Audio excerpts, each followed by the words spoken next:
of you and welcome to my channel, that is Amrit Commerce Lecture Series. In this video we'll discuss about IRDAI.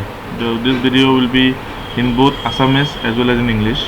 So this video will be in bilingual video, and so let's begin. So in the previous video I gave a brief introduction about IRDAI, what is the structure, and what are the term, and how much, for how much years or how much term, how long their term, the chairman and the other directors are being appointed, what are the objectives and functions, and who are at present who are holding the office of IRDAI. In this video we'll discuss about this video will also be a brief video, but I'll discuss the structure and functions of the chairperson, the whole-time directors, in a bit detail. So as in the previous video I have mentioned that IRDAI is a statutory body. Statutory body means which it has come into existence by passing of an act, and it has derived all these powers from that act only. So it is a statutory body. So a legislation has been passed, and based on the legislation the IRDA has been formed. So the legislation is IRDAI Act 1999. So that is the legislation which led to the formation of the IRDAI. So what are the rights? So IRDA was established in the year 2000. So what are the basic functions or objectives of IRDA? The first objective is to protect the interests of the holders of insurance policies so IRDAৰ main মুখ্য উদ্দেশ্য হ'ল যিবোৰ বীমা company বা যিসকল মানুহে বীমা পলিচি কিনিছে সেইসকলৰ সংৰক্ষণ হিতাৰ্থে কাম কৰাটো মেইন, সিহঁতৰ হিত সংৰক্ষণ কৰাটোৱে মেইন IRDAৰ মেইন উদ্দেশ্য হয়। আৰু তেওঁলোকৰ হিতাৰ্থে IRDA পলিচি হোল্ডাৰৰ হিতাৰ্থে IRDAই কাম কৰে। So next objective is to promote and ensure the orderly growth of insurance industry.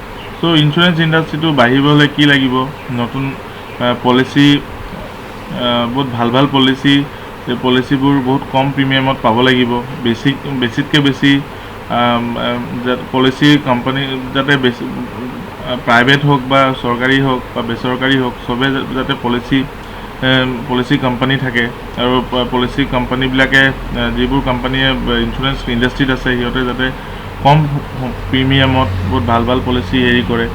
তো সেইটো কাৰণে সেইটো এনশ্যোৰ কৰিব IRDAই। আৰু কি কৰিব যাতে ইনস্যুৰেন্স পলিচি বিলাক যাতে বহুত বেছি থাকে, কাস্টমাৰসকলে বহুত বেছি চয়েস পাব লাগিব, যাতে মানে তেতিয়া কি হ'ব, যদি কোনো কোম্পানীয়ে ভাল পলিচি নিদিয়ে তেতিয়া কি কৰিব পাৰিব, যাতে বেলেগ এটা কোম্পানীৰ পৰা সেই বেলেগ পলিচি কিনি ল'ব পাৰিব কম প্ৰিমিয়াম। সো সেইখিনি কাম কৰিলে কি হ'ব, ইনস্যুৰেন্স মাৰ্কেটটো বাঢ়ি যাব দিনে দিনে। তাৰ উপৰিও যদি এইকেইটা বাহিৰেও যদি কোনো পৰিস্থিতি আহে তেনেকুৱা related, apart from this any matters which are related to the insurance and reinsurance business which are incidental to the functioning of IRDAI, it will look into that. So the structure of IRDAI consists of, basically it is a 10-member body. In the previous video also I have discussed that. So it consists of a chairman, and next is the 5 members are whole-time members, and thirdly there are 4 part-time members, and all are appointed by the central government. So main ki thake IRDAI to ki hoy 10 জনীয়া এটা good হয় committee হয়। তো তাত কি থাকে, main এজন chairman থাকে, তাৰপিছত 5জন হোল টাইম ডাইৰেক্টৰ থাকে, মানে পাৰ্মানেণ্ট ডাইৰেক্টৰ থাকে, আৰু 4জন কি থাকে, নন পাৰ্মানেণ্ট ডাইৰেক্টৰ থাকে, আৰু সবকে কেন্দ্ৰীয় চৰকাৰে নিযুক্তি দিয়ে।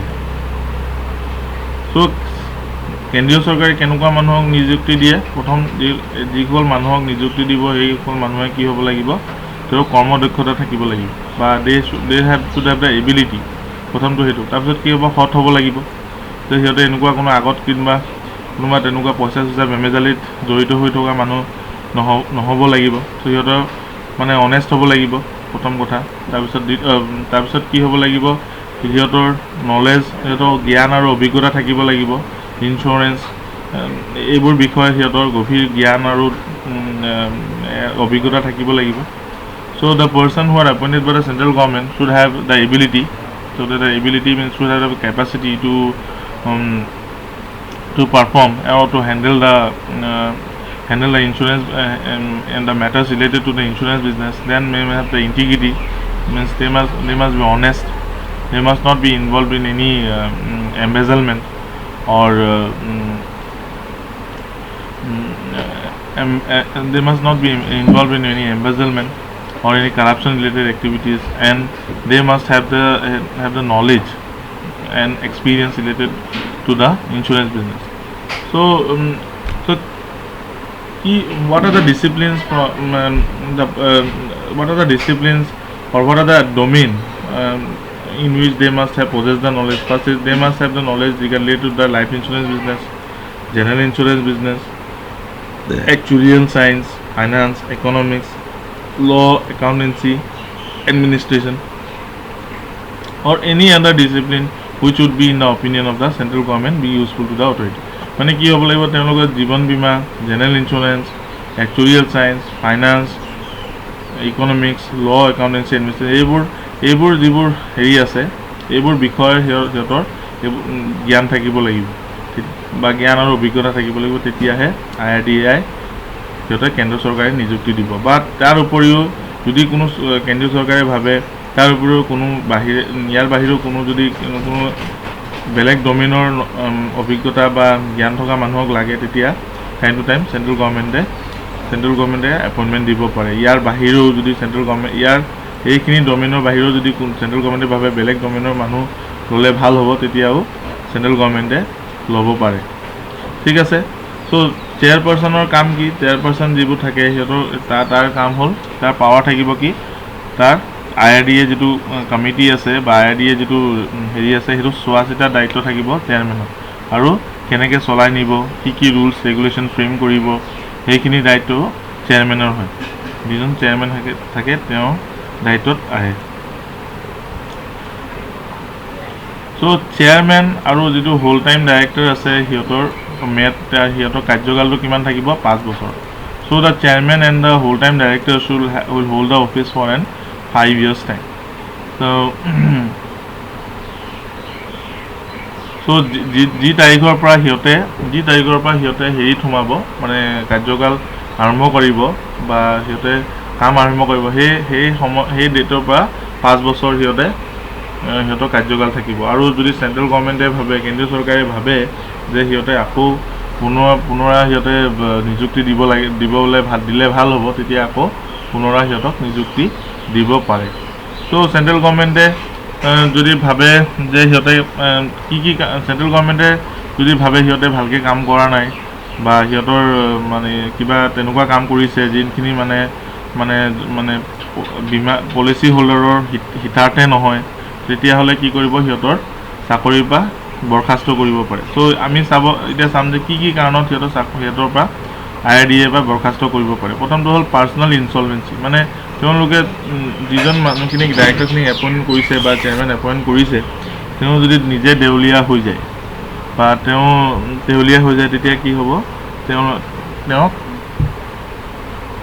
তেওঁক বৰখাস্ত কৰিব পাৰে। বা ফিজিকেল এণ্ড মেণ্টেল ইনকেপেবিলিটি, মানে তেওঁ যদি মানসিকভাৱে সবল নহয় বা মানসিক ৰোগত আক্ৰান্ত হৈ আছে, তেতিয়াও তেওঁ IRDA পৰা বৰখাস্ত কৰিব পাৰে কেন্দ্ৰ চৰকাৰে। তাৰপিছত 3 নম্বৰ কাৰণটো হ'ল if the central government, the chairperson may be removed if the central government feels that he has been involved any act which involves moral turpitude, মানে যদি সি কোনো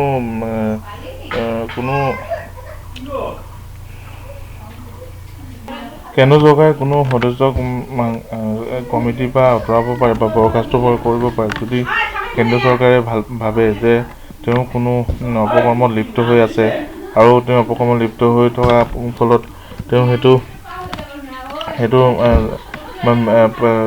যিটো IRDA যিটো কাৰ্যত হেৰি হ'ব পাৰে, তাৰ দুষ্প্ৰভাৱ পৰিব পাৰে। সেইটো কাৰণে যদি IRDA ভাবে তেতিয়াহ'লে কোনো সদস্যক কমিটিৰ পৰা বৰ্খাস্ত কৰিব পাৰে।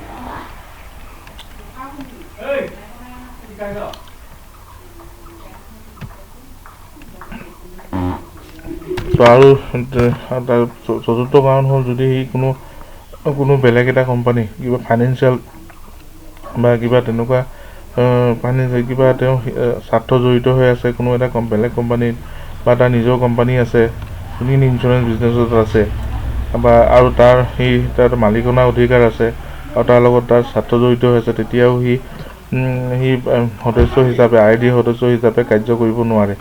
বা সি তাৰপিছত পঞ্চম কাৰণটো হ'ল সি যদি নিজৰ পদটো দুৰুপয়োগ কৰে, মানে যদি পদৰ if he misutilizes his power or position and which is detrimental to the public interest, মানে সি যদি নিজৰ পদত দুৰুপয়োগ কৰে আৰু সেইটো দুৰুপয়োগ কৰাৰ ফলত পলিচি হোল্ডাৰৰ হিতাৰ্থে নহয় আৰু সি তাৰ কাৰ্যখিনি যিটো পলিচি হোল্ডাৰৰ হিতাৰ্থে নহয়, যদি নহয় তেতিয়াও তাক IRDA সদস্য বা বৰ্খাস্ত কৰিব পাৰে চেণ্ট্ৰেল গভৰ্ণমেণ্টে। কিন্তু কোনো চেণ্ট্ৰেল গভৰ্ণমেণ্টে তাক দোষী সাব্যস্ত নোহোৱালৈকে কিন্তু কোনো কেন্দ্ৰীয় চৰকাৰে কোনো সদস্যকে দোষী সাব্যস্ত নোহোৱালৈকে তাক IRDA পৰাই আঁতৰাব নোৱাৰে। আৰু তাৰ কাৰণ আঁতৰাব হ'লে তাক কোৰ্টত প্ৰপাৰ মানে ন্যায়ালয়ত তাক শুনানি কৰিবৰ কাৰণে তাক অধিকাৰ দিয়া হ'ব আৰু সেই শুনানিৰ পাছতে তাক IRDA পৰাই বৰ্খাস্ত কৰিব পাৰিব বা আঁতৰাব পৰা যাব। কোনো সদস্যকে খালি অভিযোগ দিলেই তাক সদস্য পদৰ পৰা বৰ্খাস্ত কৰিব পৰা নাযায়। তাৰ কাৰণে সি ন্যায়ালয়ত তাৰ এগেইনষ্টত শুনানি হ'ব লাগিব আৰু শুনানিৰ পাছতে সি যদি দোষী সাব্যস্ত হয় তেতিয়াহে তাক আঁতৰাব পৰা যাব।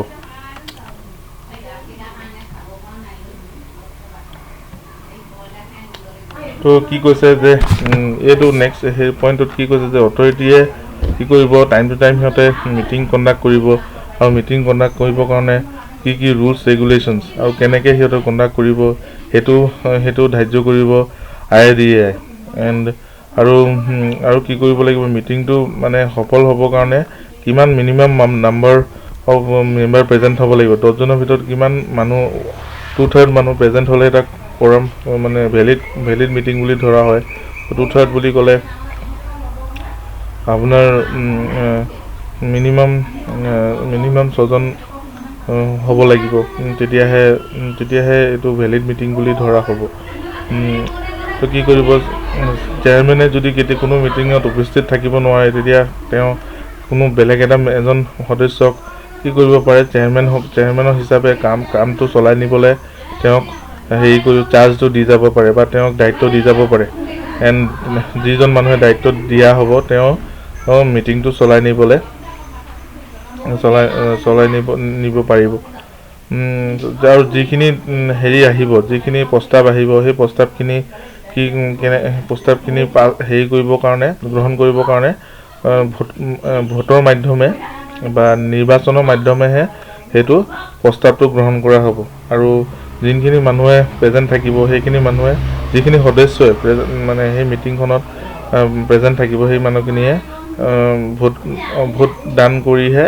ভোটদান কৰাৰ পাছতে যোনটো পক্ষে বা বিপক্ষে চাই যোনটো পক্ষত যদি বেছিকৈ ভোট পৰে তেতিয়া সেই প্ৰস্তাৱটো গ্ৰহণ কৰা হ'ব, আৰু যদি বিপক্ষে যদি পৰে প্ৰস্তাৱত তেতিয়া সেই প্ৰস্তাৱটো গ্ৰহণ কৰা নহ'ব। আৰু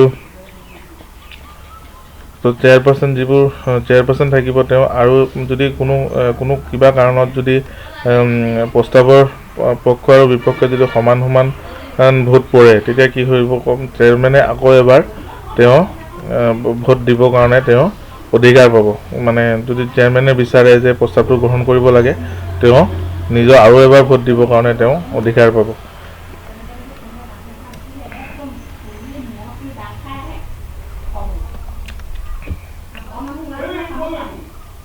তো কি কৰিব, এই মিটিংখনতে কি কৰিব তেওঁলোকে কিবা সেই নিয়ম কানুন এইবোৰ সিহঁতে ধাৰ্য কৰিব এই মিটিংখিনিত।